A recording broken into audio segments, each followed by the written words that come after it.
Good morning and welcome to this News Central special broadcast commemorating and celebrating the African Union at 20. I'm Tolulope, Adeleru-Balogun.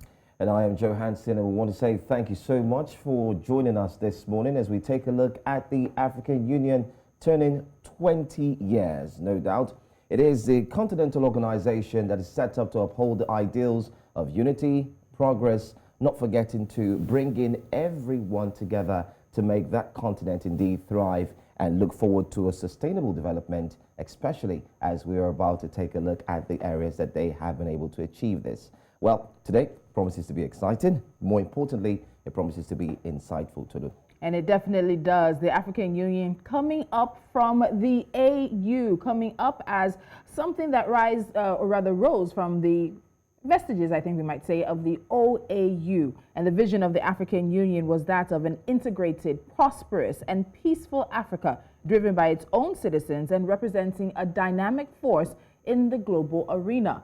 20 years later, has the African Union achieved any, maybe all, maybe some, of those very lofty ideals? So today we'll take a look at three areas. Yes. We'll take a look at structure and not forgetting to take a look at politics. At the same time, we'll also take a look at one that is definitely bedeviling the continent, and we are talking of security. It promises to be quite insightful because we'll be having a guest who will join us as we dissect these issues. So if you're tuning in, I want to say thank you once again. Stay tuned because it will be 2 hours or thereabout of insightful communication, more importantly, discussions that will border on these areas. So, Tolu, where do we go to as we begin? Let's just remind you that you can follow us on social media. We are at News Central TV. Let us know your thoughts on our social media platforms. We're streaming live on YouTube. Join the conversation there. We'll make sure that we get your comments as well. And don't forget that the almighty Twitter is back in Nigeria. So you are in Nigeria and watching us. Make sure that you share your thoughts on the African Union at 20. And we want to hear from you. And when we were talking about bringing up this special broadcast, part of the conversation was, what do people know even about the African Union and its activities? And you'd find more Africans probably know a lot more about the United Nations than they do about the African Union. That's true. That's true. Also looking at the fact that, just like you rightly mentioned, coming off the back of another organization, and then just recently, 2002, it's 20 years. In the space of 20 years, what has African Union achieved, especially? And looking at the fact that there have been past presidents, chairmen, or chairpersons who have actually taken the helms of affairs for the African Union, what have they been able to put? What policies have actually thrived in the space of 12 years? So these are the things that will also take a look, probably enlighten, of course, our viewers who are joining us this morning. And so let's get to it, because the African Union definitely is not without its criticism and its detractors. Many say that it's become nothing more than an old boys or maybe an old presidents or old leaders club, and that instead of making sure they move the continent forward, they're protecting themselves. Let's get our guests into the conversation. The first part of this special broadcast will be on structure, politics, and security, looking at a number of areas in terms of addressing Africa's infrastructural challenges, why the development of Africa even matters in terms of infrastructure as well, and solving many of the complicated questions, multi-layered issues that bedevil the continent. So let's introduce our guest to you. All right, so our first guest who's joining us today happens to be a security analyst, and not forgetting too, happens to be one who has a lot of insight, especially about the African Union. Without further ado, we would like to invite and also introduce Aaliyah Vayez, who joins us this morning. Good morning to you, Aaliyah. Morning. Thank you for having me. I look forward to today's conversation. Fantastic. Thank you so much, Aaliyah. And also joining Aaliyah is Dr. David Matsanga. He's an African affairs analyst, one who's known to hold no punches. So I'm very sure we're going to go there today when we're getting into the conversations about the African Union. Dr. Matsanga, thank you so much for joining us. Okay, I think you are muted. Good morning. Good morning, wherever you are across the continent of Africa and the globe watching us on this noble cause of African Union. Good morning. Thank you so much. So, ladies and gentlemen, let's get straight to it. As we said earlier, the African Union rose up out of the Organization of African Unity. And many people believe that at the point in time the AU came about, it's because the OAU has sort of done its own part. It had helped Africa with the liberation struggle, and it was now time to change the direction that the unity of the continent was going. So let's start from that context, a bit of the history, looking at it. Was there really a need to transform the OAU into the African Union? Could we not have continued and just made sure that the visions and the missions of the OAU tended to change as the direction of the continent tended to change? Aaliyah, let me start with you. I think it's a very poignant question as we look at the review of kind of what the African Union has achieved and what it's become in the last 20 years. But I think the kind of shift or transition from the OAU to the AU was exceptionally necessary because of what we believe the OAU stood for, which is largely to kind of facilitate the shift from colonialism and various kind of forms of autocracy and indirect rule on the continent to democracy and to liberation across the continent. And I think, having facilitated that, albeit, debatably successfully on the continent, I think the OAU's, either it would have had to kind of completely redefine its aims, or in fact create an entirely new organization, which I think is what they did with the African Union.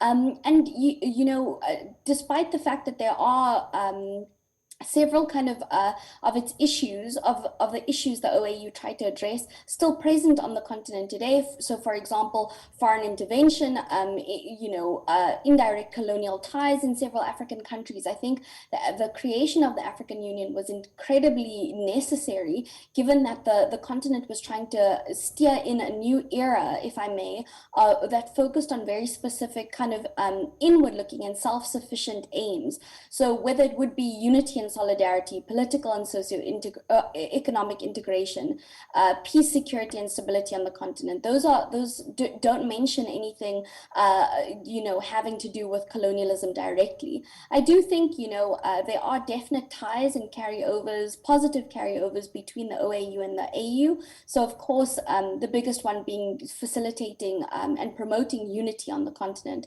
But nevertheless, I think the transition was necessary and for the growth of the continent.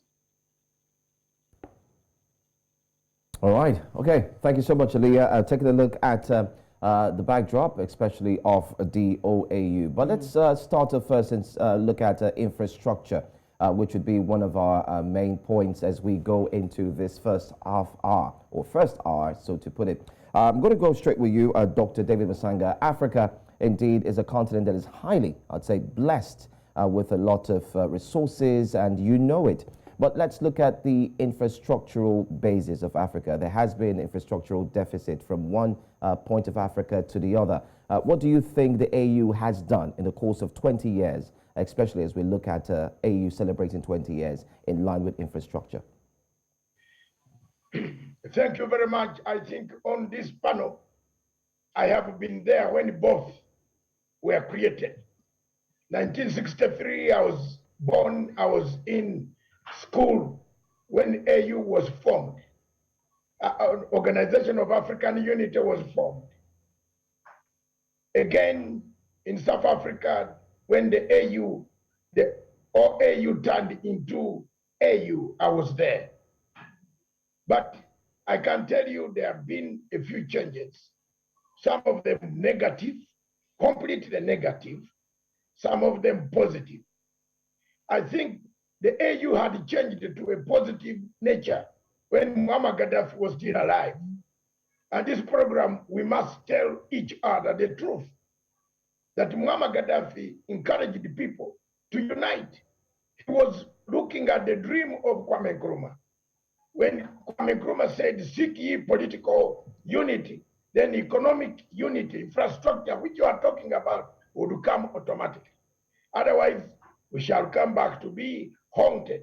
And we are being haunted by the same things that Kwame Nkrumah talked about and Gaddafi talked about. So AU changed.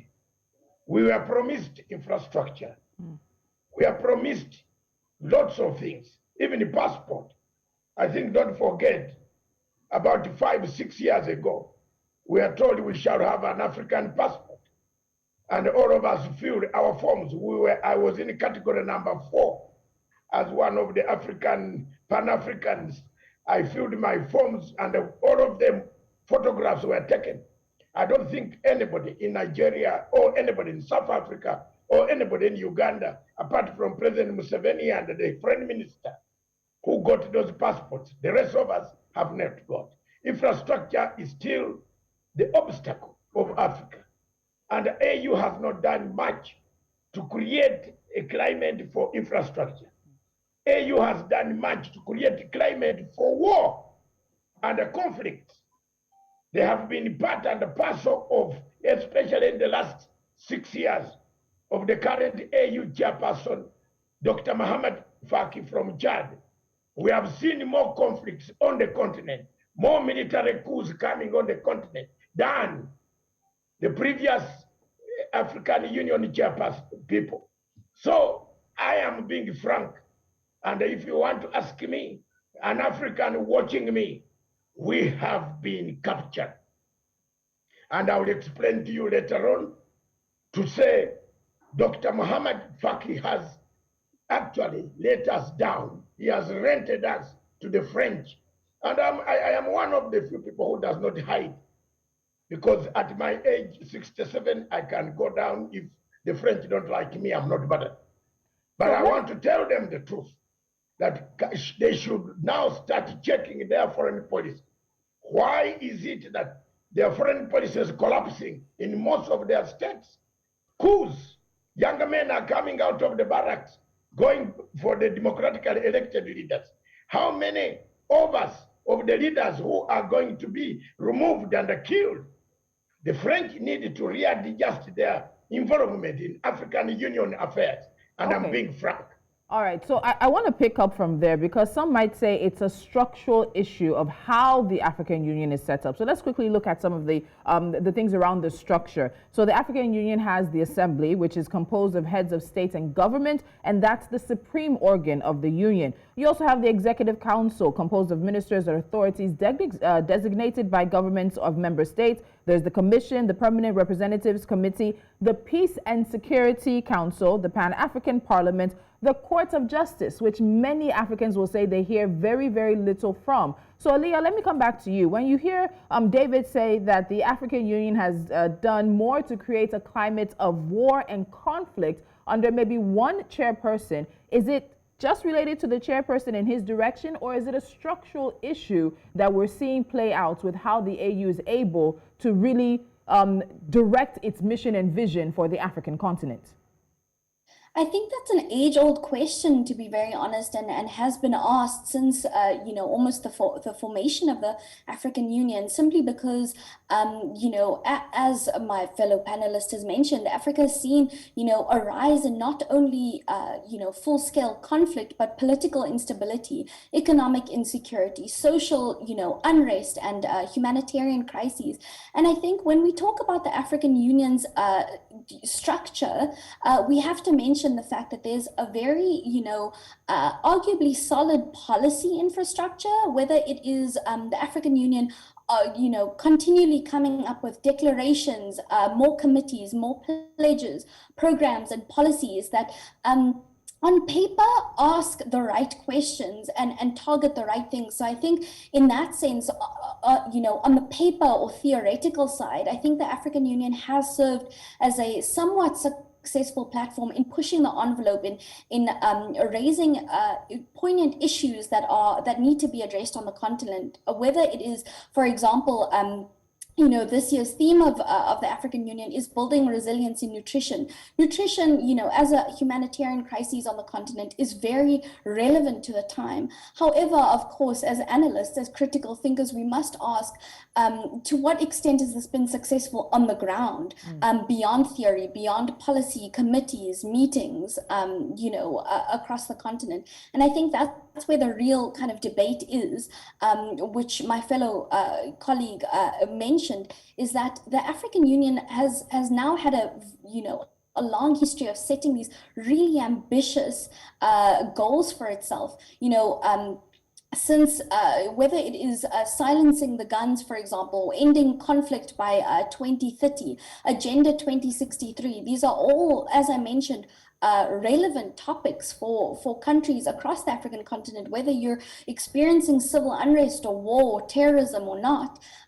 However, the African Union on the ground has proven time and time again that it simply does not have the resources, the equipment, even the political sway to enact these aims, these goals, and policies. And I think there's a number of factors that we need to consider when we think of why, whether it is physical resources and the African Union not having, enough financial backing from various countries, donors, sponsors, to the African Union simply not intervening in times when it has to. I mean, the most recent example I can think of is COVID. The African Union seriously struggled to get any kind of sway in gaining vaccines for various African countries who were struggling for it. So diplomatically, it's not carrying a lot of weight on the international stage, let alone in countries where policies are supposed to be implemented. So I think that's a really good starting point for this conversation, is to say what kind of strength does the AU actually have? I want to follow up with that because I'm very happy you mentioned the issue of financing. We've seen the conversations on the international scene concerning how the United Nations is financed and how many people feel that depending on, of course, with the United States' strength, that they're pulling more of the weight and the influence. But with the AU, what we're finding is that it's currently not financed in a predictable, sustainable, equitable, or even accountable manner. And right now it's dependent on donor funds and things to run its programs and operations. And then what happens? This is also compounded by the fact that more than 40% of the member states are not even paying their yearly contributions to the African Union. So are African countries even invested in the success of the African Union? Aaliyah, before we get Dr. David Matsanga to join that conversation there. I'm so glad you mentioned the state contributions, and I think only recently has the African Union actually kind of named and shamed almost the countries that have failed to pay their yearly contributions to the organization, because previously it was all anonymous and you kind of only saw the results of the lack of funding. And I think another example would be the fact that the African Union's headquarters were funded and built by the Chinese, and on a political level, you've got to ask yourself, well, what are these individual states or member states invested enough in the African Union and its aims, its policies, its committees, to not only financially back the institution and the organization's functioning, but allow it to have the political and diplomatic sway, whether structurally on the continent or on the international arena, that it has ambitiously set out for. And I think on a second level, we can talk about what this message sends to the people of Africa. When you have an African continental organization that is supposed to stand for all of these things, like solidarity, like unity, peace, stability, but in actual fact, and I'm glad you mentioned it at the beginning of the show, does the average African know much about the African Union? Does it know that it has a presence in member state countries? Does it know it functions with particular committees dedicated to issues that directly affect average African citizens? And I think the answer is unfortunately no. The majority of Africans do not feel the presence of the African Union in their daily lives, and I think that's a real problem when thinking about how the African Union can truly transform itself into an organization that it claims to be. Interesting. All right. Let's David, Dr. David, you want to touch on this? Yes.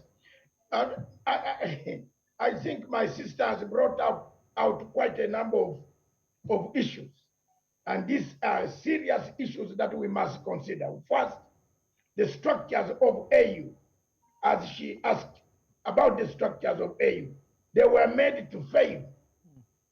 Let's be honest, they were made to fail. Look at a country that overthrows another country, a military coup occurs in a country, and you reprimanded them, but you don't stop the coup. Why can't we put their trigger mechanisms that will tell us that this country is going into chaos? Let's help them to stop a conflict. That is one. Two, look at what is happening in terms of judicial and justice on the continent of Africa. President Uhuru Kenyatta paid $1 million. I was there in the AU.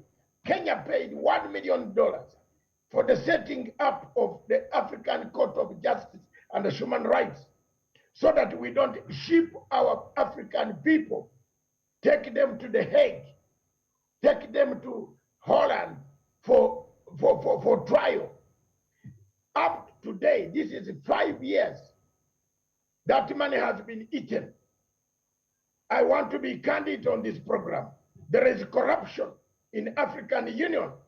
The disease that has killed Africa everywhere has actually found itself in African Union.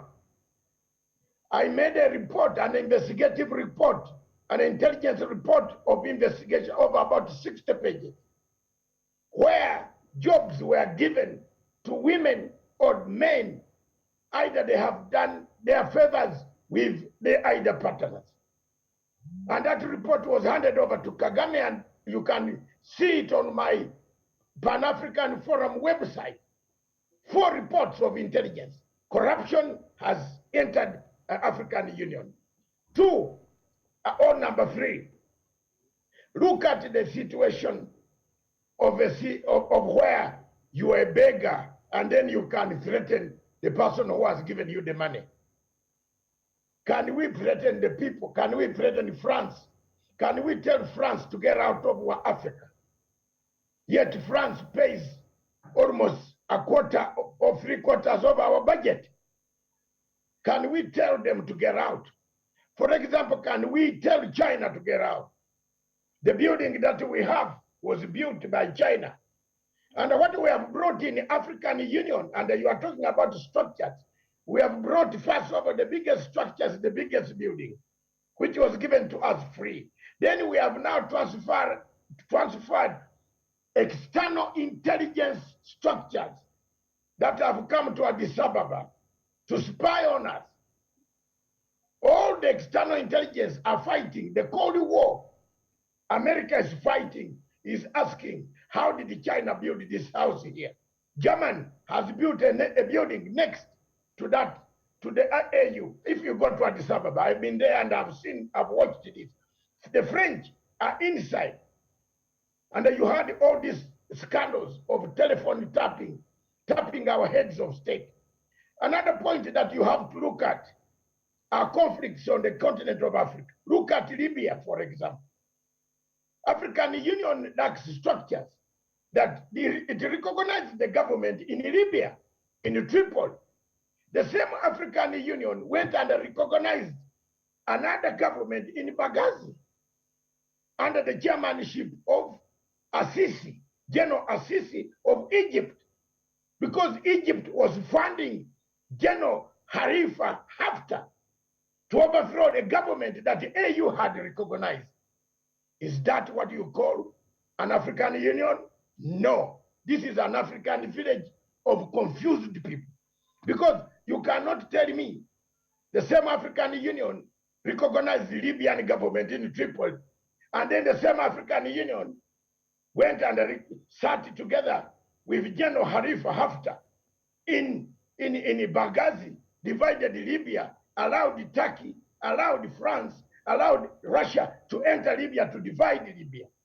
Is this the African Union you want? No. Another last point, African Union structure of, you have seen these guys, the Obasanjos. Your Obasanjo, they are moving all the time across the continent. He's making dollars. He's not helping African Union. Look at what Obasanjo, the African Union does. It sends observers to Congo to observe elections and the monitors. We pay a lot of money. That's part of our taxpayers' money, which we collect in Uganda, in Kenya, in Tanzania, in Ethiopia, everywhere. Then the AU chairperson writes to the African Union and they say, we don't want you to recognize the government of President Tshisekedi. And the North African head of state should go for the swearing in. Tell me, the same African Union writing a letter to not to recognize Tshisekedi comes back and gives Tshisekedi, look at that, gives Tshisekedi the chairmanship. And you have sent their monitors who have sat there for a month, spent over $1 million, which could help people in our rural areas to build dispensaries, to pump electricity, to take water, pump water, connect electricity. Why do we waste that money? The last point that we must look at and talk frankly, the African Union, as it is today, unless we rebrand it and reorganize it, it is dead, is captured. It is captured by France.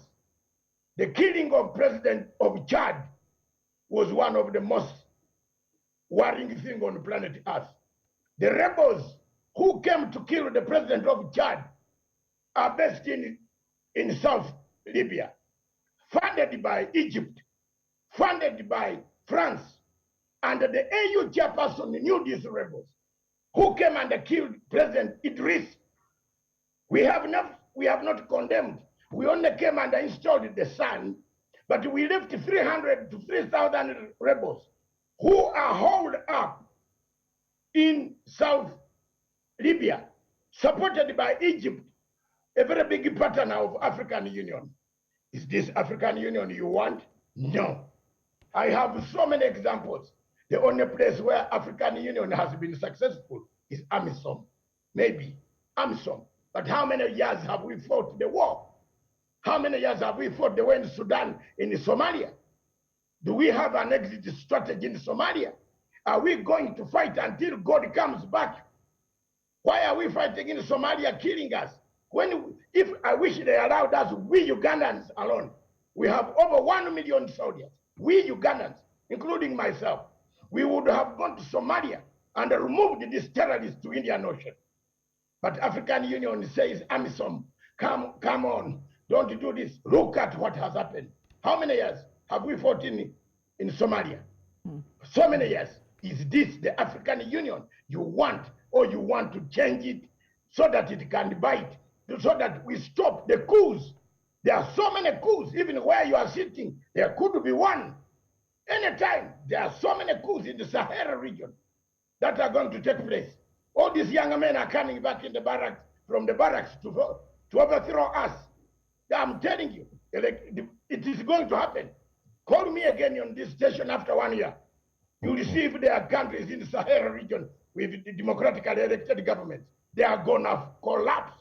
And Gaddafi told you, Gaddafi, please give me 1 minute. Gaddafi told you that you are killing me, but you are leaving the terrorists. I have been stopping the terrorists from coming to confuse Africa. Are we not there now? Gaddafi, wherever you are, may your soul rest in peace.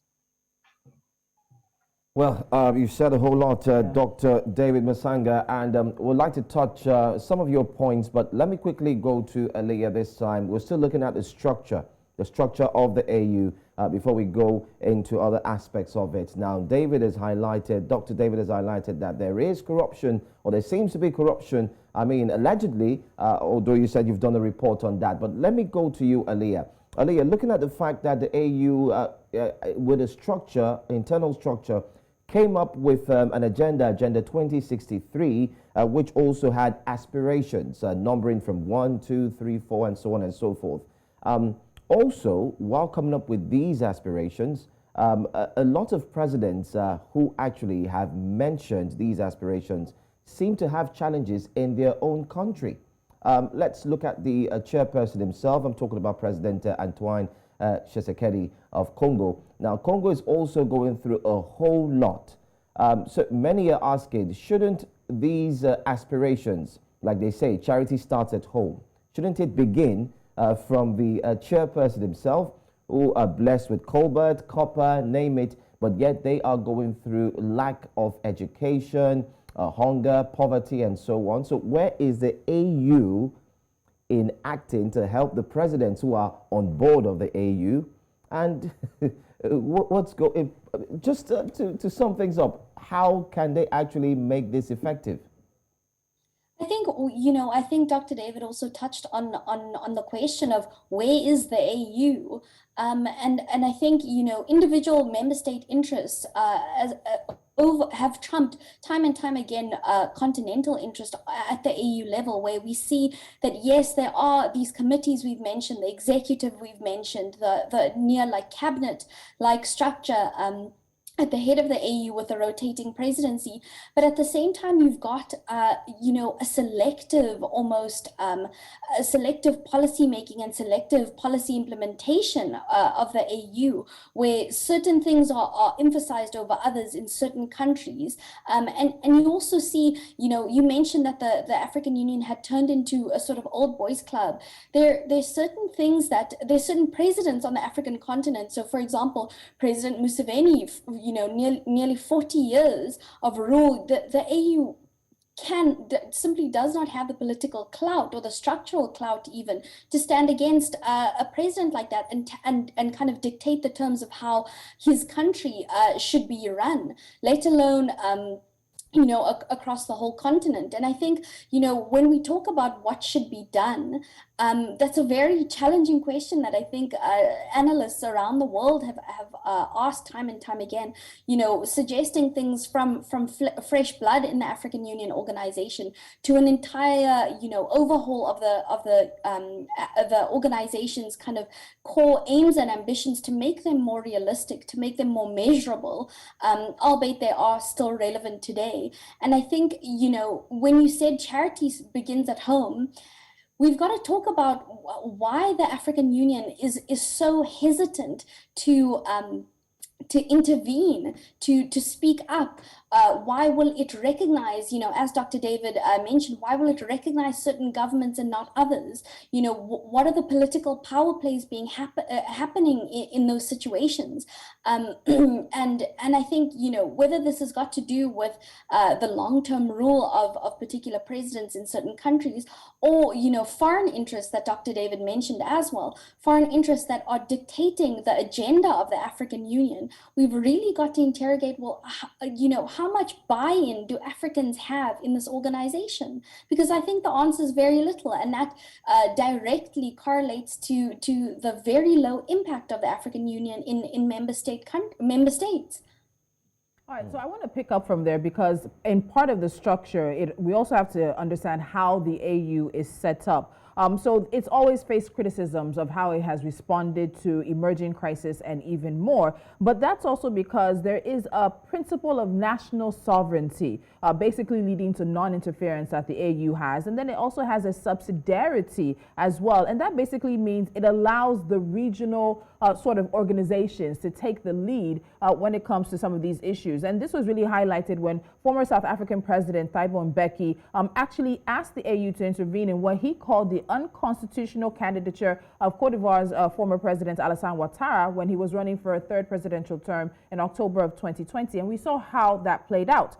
But the chairperson, Musa Faki Mohammed, said that at the end of the day, there are national sovereignty and subsidiarity issues within the AU that make it difficult for it to intervene. So, Aaliyah, let me stick with you right now. Let's look at that regional conversation versus the continental conversation. Is it not yet time for the AU to realize that the way things are being done cannot continue? We need to come to the table, readjust the constitution. It's a constitution. It's made by the countries. It can be amended, and find a way forward so that the AU can do more. But then it comes back to the other question. Do African leaders really want to be called into account by an African Union? And that's exactly what I was going to say, is that, in order to ask that question at the level of the African Union, you have to have actors who want to ask the question, who are pushing, an answer to the question of whether the African Union, deserves and needs to push, have more power in order to intervene in different countries. And I think the answer is that no one's there to push. There isn't a political willingness strong enough to actually implement, or fight for African Union, strong intervention, whether at a political, economic, social, or security level in member states. And truly, without that political willingness, I think it isn't there. You mentioned the African Union changing its constitutive act about nearly 2 decades ago.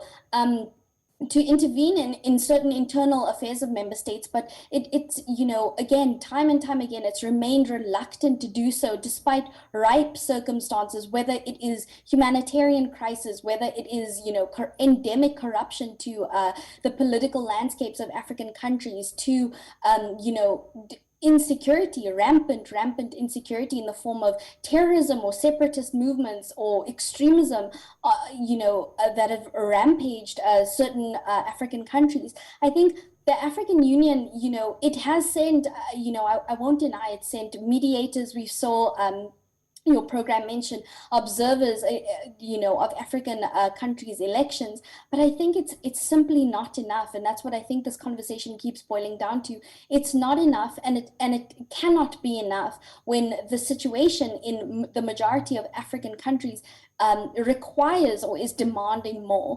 One of our guests there, Aaliyah, Vayez, security analyst, Castor, Vali, talking about whether African leaders are really ready to be held accountable and the possibility of changing that constitutive act that really keeps the African Union from interfering directly in sovereign, national, and security issues.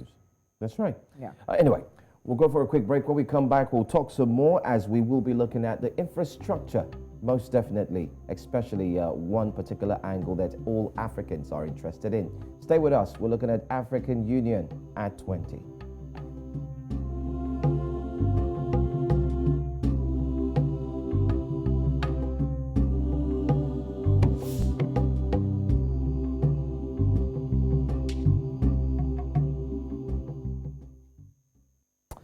Thank you so much for staying with us. This is a special broadcast as we're looking at African Union at 20, and we are also dissecting the prospects, most importantly looking at the continental organization, its impact, and don't forget too, it had goals. Has it been able to achieve these goals? 50 years down, that's one of the biggest one, which is what they call the Agenda 2063. Our guests are still here with us. I'm Joe Hanson, and also Tolulope Adeleru-Balogun is here with me. And our guest today, Dr. David Matsanga, he's an African affairs analyst who's joining us for this special broadcast. And we also have security analyst Aaliyah Vayez. So the conversation has, of course, touched on the constitution and the makeup of the AU, the structure behind it, and whether or not structural issues are stopping this continental body from actually achieving its aims. I want to get more into the infrastructure conversation, because without developing infrastructure, the continent will continue to lag behind in achieving its goals. That's right. And looking at the infrastructural development now, don't forget that part of the Agenda 2063 also states that the aspirations will see connecting Africa together through border controls and the like, speed trains, not forgetting to economic growth. But let's focus on the fact that infrastructure still remains a big problem in Africa. The African Development Bank, that's AFDB, had estimated that $170 billion is what Africa needs as a continent to be able to achieve its infrastructural deficit. Let me start off with Dr. David, who joins us again. Dr. David, let's look at the fact that water, housing, not forgetting to roads, electricity is still a big problem in sub-Saharan Africa. Of course, Africa as a continent, even here in West Africa, it is still a problem. What has the AU done after its statement that it wants to ensure that everything is sorted out? Let me use that simple terms, that simple English. Everything is solved in the aspect of infrastructure. Thank you very much, our viewers. Most of these things are on paper. They are very good documents. When you go to the AU, I've been attending all summits of the African heads of state. as a special guest of the African Union. For the last 20 years, there is no summit I've missed. There are only 3 summits that I've missed because of the African Union chairperson, Dr. Muhammad Faki from Chad. I've said until he leaves that union is when I'll step again into that building. 2, I have stated very categorically that this is on paper. The rest of these things are just not working.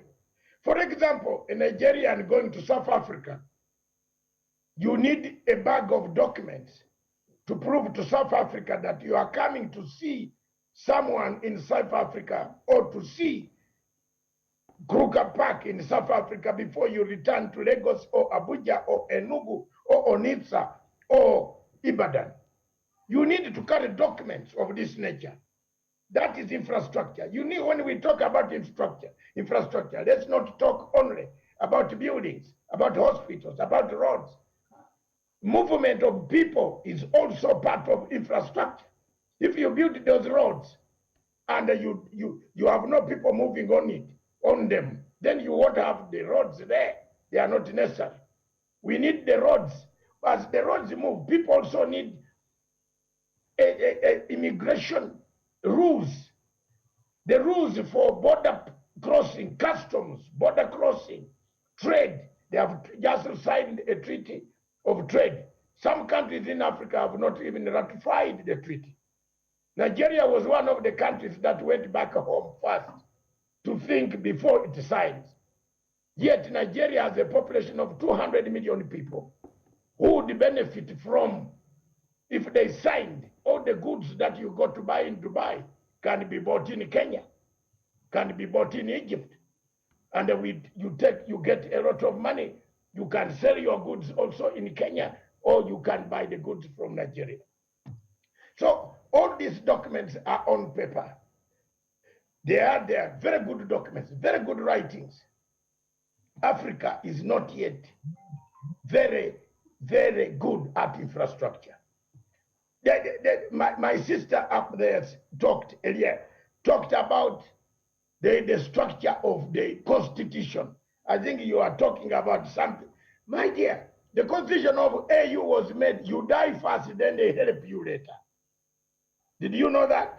Have you ever seen when you have died, then they come to help you? That's what AU is.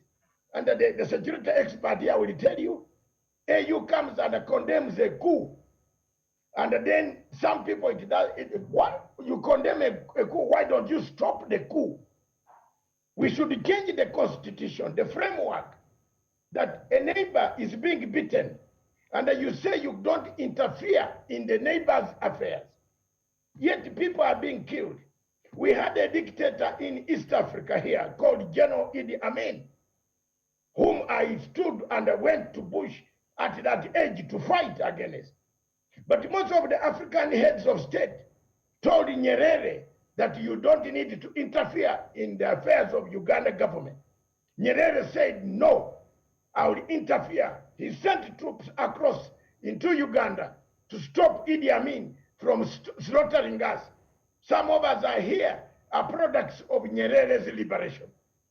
We were there, we took part in the liberation of our country when Nyerere gave us arms to go and fight.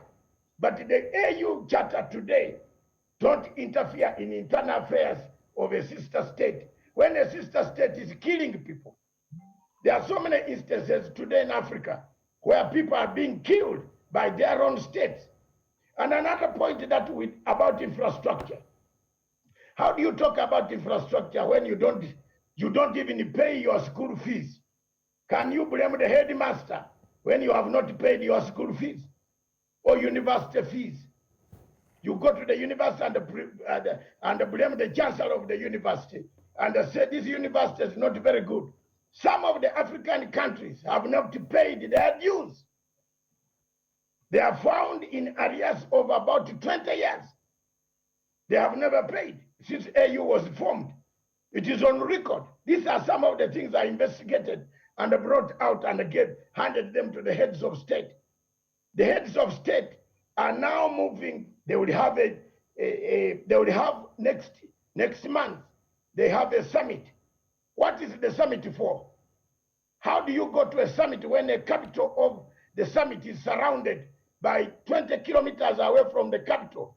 My sister, the security officer, will tell you, 20 kilometers away from the capital, the rebels are waiting to strike on the capital.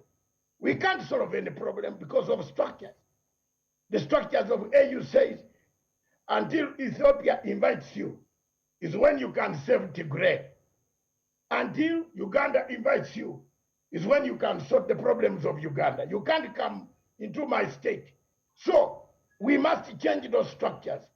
And I'm sorry to tell you that some of the leaders on the continent don't want those structures touched because they will be the first people to be shown the door. I submit. Okay. Because when you bring it back to infrastructure and you bring it back to the structure of the AU, what we see is that the lack of electricity, water, roads, information and communications technology reduces national economic growth by 2 percentage points every year on the continent and cuts business productivity by as much as 40%. But there is a program. There are special declarations. Aaliyah, you've said that. Dr. David has said that as well. Excuse me. There are beautiful things on paper that make it seem like Africa is in the right direction. So my next question is this. If we were able to dissolve the Organization of African Unity and create the AU, 20 years later, if we're saying that the AU is not doing what we want it to do, is it not a possibility that we dissolve the AU and create what will work for the continent? Aaliyah, what do you think? That's a really, a big question, but I think, again, I will come back to, you need people who want to make that change. You need people who want to and willing to do the work of not only dissolution, but also, starting from scratch, creating a, constitution, a set of goals, a set of policies that are not only, relevant to the African continent, but are also, realistic to what, whatever new organization that is created is able to do. And I think there's simply is not that group of people, at the head of the AU or in these existing political, committees and structures that we've mentioned throughout, the last half an hour. I don't, and that's where a lot of, analysts kind of or commentators on the situation suggest the need for fresh blood, new blood into the organization, into these policies to really address not only, as Dr. David has said, the policy infrastructure, the constitution, all of these things on paper at the African Union are flawless. You simply read it and you think, wow, if our continent were to function in this way, we'd be fine. We'd be self-sufficient, dare I say. But it's simply not like that. So it's not necessarily about changing a policy infrastructure. It's about not only defining, but really tackling the gap between policy and implementation, which I really think is needed in order for the African Union to have any kind of impact that it claims to have. And I think, a good example of this is as you mentioned, or as Dr. David mentioned, is trade on the continent. We have this African Continental Free Trade Agreement that has been suggested and negotiated for a number of years now. But again, some countries have not ratified it. Therefore, it cannot go into full implementation across the continent. And it further, as you mentioned, has long, far-reaching negative economic effects on several African countries. But here, it's not simply African countries not wanting to ratify it for whatever, political reason. There's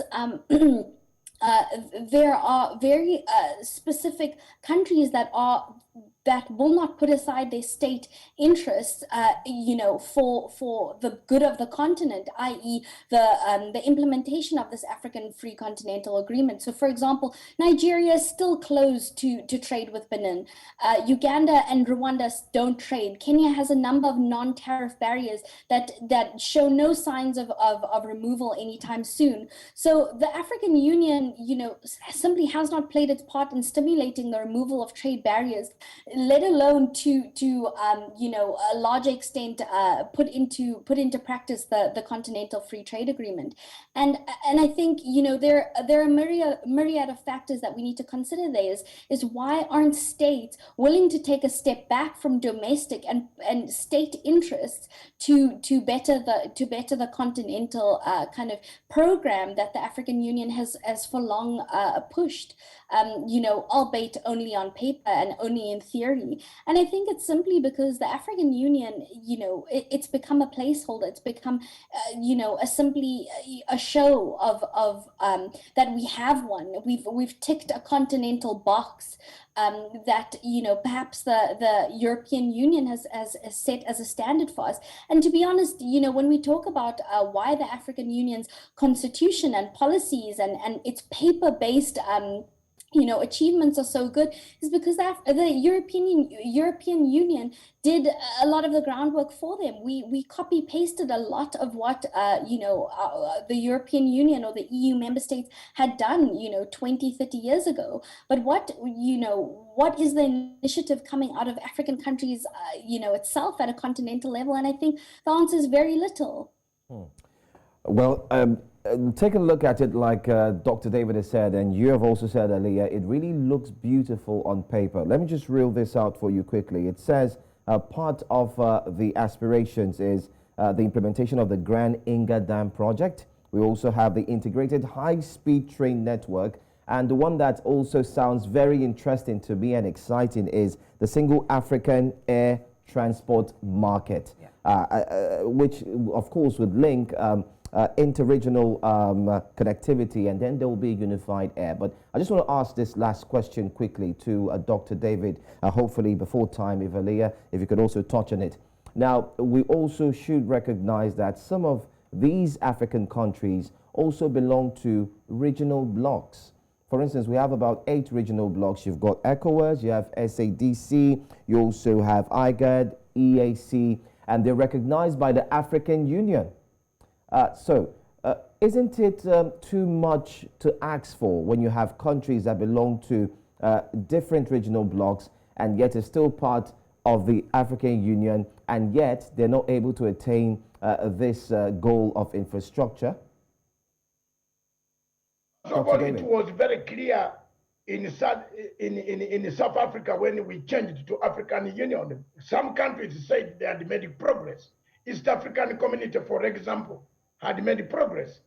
Kenya, Uganda, Tanzania, Rwanda, Burundi, we had made progress.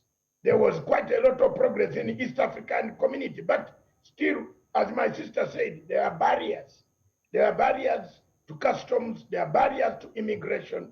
For example, a Kenyan can go to Rwanda and work without a work permit.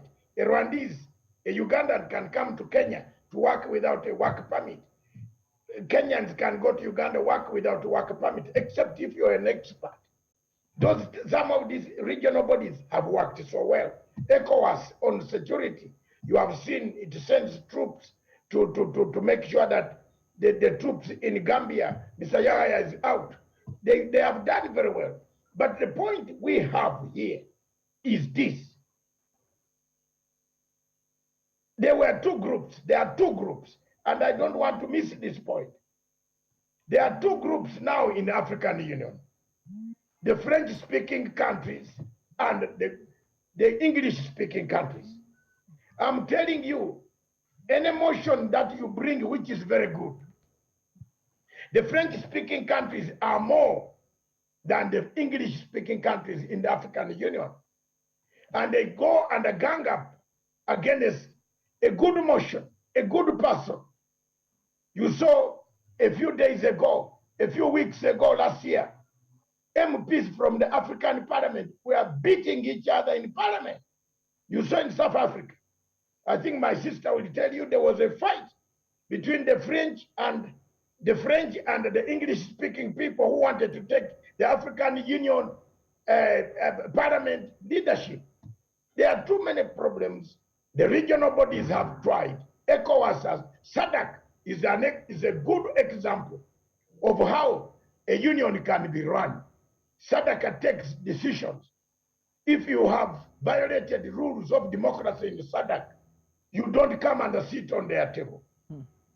That one, I give them a tick. East Africa, on democracy, we have failed. ECOWAS has also rules on terms. If you overthrow a government, you don't sit on our table. That is very good. IGAD is toothless dog. It can't bite. It only accelerates problems. Okay. Let me tell you, you talked of the dams. As I finish, you talked of the dams. Those dams are for money making. My brother and sister, who are our hosts today, I want you to take this home. All those projects of AU are for money making. There are some experts you find with rakshak bags on the running around the airplanes. Those are the people taking the money more than the projects themselves. You find a man who has done research on the dam for almost 2 years, going to the African Union. That's why, for me, I cannot spend my time wasting my time doing a research when there is corruption involved. I hate corruption, and I don't want to see it. There is a lot of what Africa can do, but Africa must rebrand. The AU has lost its meaning. I don't think it is worth calling African Union. It is African disunity. I don't see it united at all. For me, I speak as an elder in the Mafia clan. One of the clans is in your country. I think I speak frankly because there is nowhere I will go to except God will judge me. African Union with Dr. Muhammad Faki has sold us to the French. He is paid by the French. We have nothing left. Dr. David, thank you very much. There's been a lot said, particularly regarding how the structure of the AU may be its own impediment. Also touching base with the issue of accountability. Do African leaders who are meant to make these continental-wide reaching decisions really ready to be held accountable? This is just the first part of this special broadcast as we look at the African Union at 20. First part looking at the structure particularly of the African Union. We have to say a very big thank you to our guest. A lot said, and of course, unfortunately, we might just be back here next year at 21 years having the same or a similar conversation unless momentum and intentional and deliberate actions are taken. I want to say thank you so much for being part of the first hour of this broadcast. Thank you, Dr. David Matsanga, African Affairs Analyst. We always look forward to having you when we have these very serious discussions concerning the African continent. I want to say thank you so much, security expert as well, Aaliyah Vayez, security expert, and of course not forgetting to Castor Vali. I think we omitted that at the beginning. Thank you so much, lady and gentleman, for being with us for this hour. Thank you. Thank you. And the conversation will continue right after this. We're looking at the African Union at 20, the new organization that rose from the vestiges of the Organization of African Unity 20 years ago. You're watching News Central. This is a special broadcast. We're not done yet, but we're going to take a quick time out. When we come back, the conversation heads to probably the most important area for the African Union, and that is security. In recent months, we've seen a number of coups back on the continent, and many people are asking, are Africans on their own, or can the African Union step up to the plate? The conversation continues after this.